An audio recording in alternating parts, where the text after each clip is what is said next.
Hi, I'm Michelle, and I'm addicted to toxic relationships. Yeah.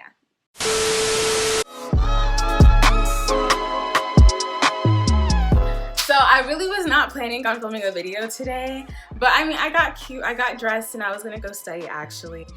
Getting cute is part of my self-care, so I'm just extra, it is what it is. But I was just like, this topic has been on my mind since last night. I met two of my closest friends who came into town. And so we had like a little girls chat. And of course, relationships and how everyone's love life is looking and all that kind of stuff came into discussion. And it just had me thinking about so many different things. And one thing in particular, I will say this, I feel like there's a lot of beautiful women in this world who go through hell with men, and it creates so many insecurities within them that start to affect like subsequent relationships. And I just think it's just so important for people who are in that kind of situation to identify that they have a problem. And let me just say us, let me include myself into this demographic because I definitely fall into it. And the thing about me and what I've always wanted to do with my channel is to be very transparent with you guys. I already like talking. I love talking. I'm the kind of person who, not really, depends on if I really vibe with you, but I'm the person to meet you and we click really well and I just tell you my life story. Like there's just no filter on it. And I just love doing that because I feel like when you share your stories and you become very vulnerable with people, you start to realize that you're a lot closer and a lot similar to people that you would have never thought you're that similar to. And so that is what I'll be doing today. But starting off, I would like to go through my little history with, like, you might not see it, but I've had craziness in my past. And I still have it in me. I have the craziness in me, and you just gotta push the right button and it might come out. But I've learned over time to control it and not allow anybody to get the best of me. And like my weakness has just always been men. Like they just know what to do to just like take me out of my sanity. But no more. I reject it, I rebuke it, no more, I'm delivered. But let me speak that into existence. But I will give you guys a few little situations that have happened. So some things that I've done crazy. I've gotten into a car accident over a man. I've busted my tire over a man. I've literally been on some FBI agent type-ish. Literally, I pulled up to his place at like 10, 11 p.m.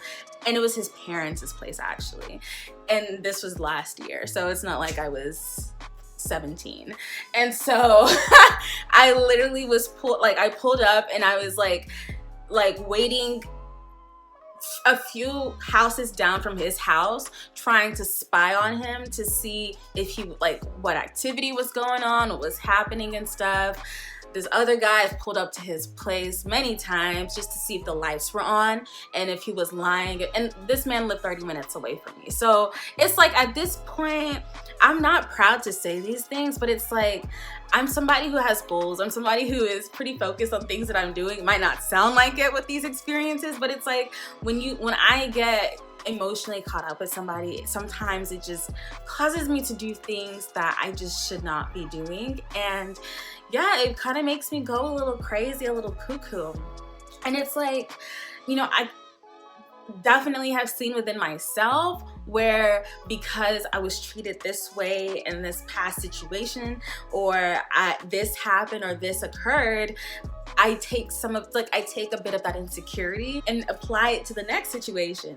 So already my senses are on 10 and they're super heightened to things that they shouldn't probably even be heightened too. I mean, don't get me wrong, it's important to learn from your different experiences and keep an eye out on certain things and not ignore red flags. But when you're allowing the craziness and the BS that you went through in the past to now negatively affect and negatively alter the way you perceive the next person, that can cause a bit of issues. And I think my problem definitely has been that I'm not so good at giving myself space between situations. I be trying.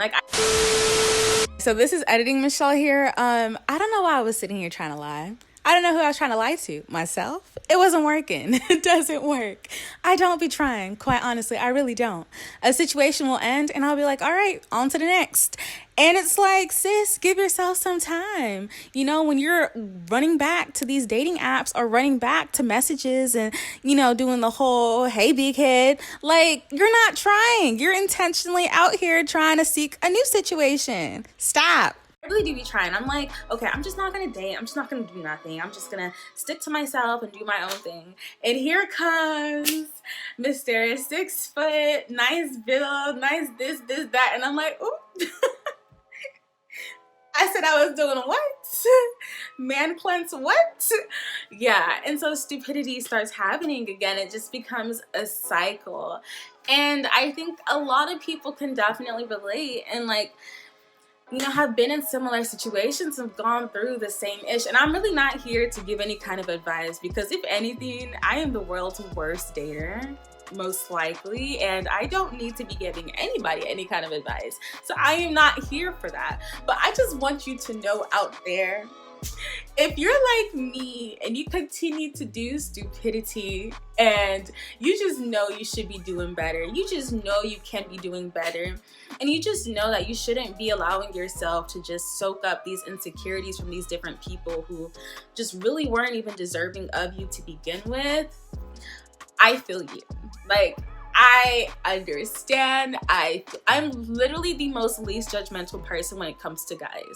Like, my friends will tell me, oh yeah, I'm done with this person, no more, da da da. Call me up the next day, oh sis, where you at? Oh, y'all still cool? Oh, and I won't even question it. I won't even say anything. I'll just act like everything's normal and like they didn't just go off on the guy a few days back. Because I do the same thing. So it's like, I mean, it's kind of bad. I should be holding people more accountable and, you know, all that kind of stuff. But I'm literally so non-judgmental about things like that because I know I do stupidity like that. But you know what? Here is my plan, okay? So it's not just enough to identify a problem you have, but to think about things you want to do to just move forward. And one of the things I've been trying to do or looking into is therapy. Like counseling, talking to a counselor and figuring out like the root of my issue. I know the root of my issue actually. It's just now learning how to get the skills to be able to work through it and just be a better person, be better at relationships, be better at setting boundaries with people, guarding my heart, and just doing things of that nature so I don't continue to screw up every and anything I put my hands on. Or, you know, just, yeah. And I will tell you this, I first started therapy exactly a year ago. So I went on this trip with my friend to Mexico. And I remember, so we were staying at a resort and I met this guy and we clicked or whatever. I'm probably just in my head, whatever. But things were cool or whatnot, you know, all of that. And he was talking about, yeah, no, I have a place in Toronto, and yeah, I have a condo that I rent out. Let me know when you want to come down for Caravana, whatever it's called, in August. I'll let you have the place for free. You can bring your friends and everything and just have fun and like do the whole little carnival thing. I was like, oh, okay, that sounds really fun. Like, I really want to do that. And so here I am trying to keep up communication so that I can really secure my deal. But long story short, the man finds somebody else at the resort and I'm looking at them. I'm just like, what's going on? Were you just not the person in my ear the other day talking about how I'm cute and this and that and the third? I'm just like, what is going on?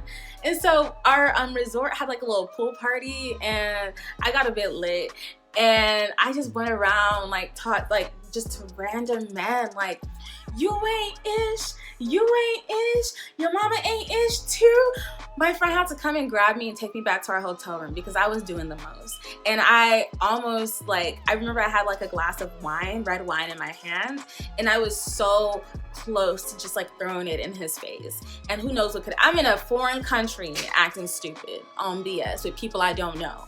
So yeah, you know, yeah. And yeah, bro.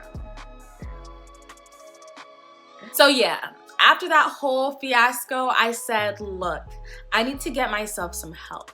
And that's exactly what I did. The day after I landed back in Texas, I started looking up for like Black women therapists and started talking to her.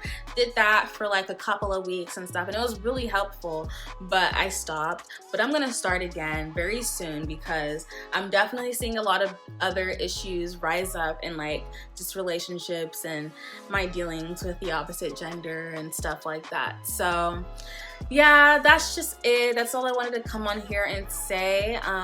If you're like me and you know you are in similar situations often, I feel you. I feel you and I can relate, and we're going to do better together. All right. Y'all like, comment, subscribe. Let me know what kind of situations, crazy situations you've been in, and I will see you guys very soon. Bye.